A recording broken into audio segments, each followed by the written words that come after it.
குமரா, என்னதான் சமாதானம் கூறினாலும் படைக்கும் தொழிலை மேற்கொண்ட நான்முகனை நீ சிறை நடைத்தது மாபெரும் தவறு. தந்தையே, தங்கள் அருளிலே தோன்றிய நான் ஒரு காலம் தவறு செய்யவே மாட்டேன். நீ அனைத்தும் அறிந்தவனோ?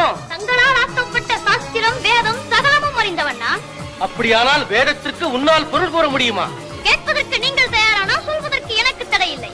எங்கே சொல் பார்க்கலாம். வேதத்தை சொல்பவர் ஆசான், கேட்பவன் சீடன் அல்லவா? ஒப்புக்கொள்கிறேன். அப்படியானால் நீங்கள் கை கட்டி வாய்ப்புத்தி சீடனாக மண்டியிடுங்கள். நான் ஆசானாக அமர்ந்ததை உபதேசிக்கிறேன். உன்னை ஆக்கியவனே நான். காரணத்தோடு படைத்தீர்கள். எப்படி பார்த்தாலும் உன்னிலும் உயர்ந்தவன் நான். இல்லை, தங்களை விட உயர்ந்தவன் நான் தான். நீங்கள் பஞ்சாட்சரன், நான் சடாட்சரன்.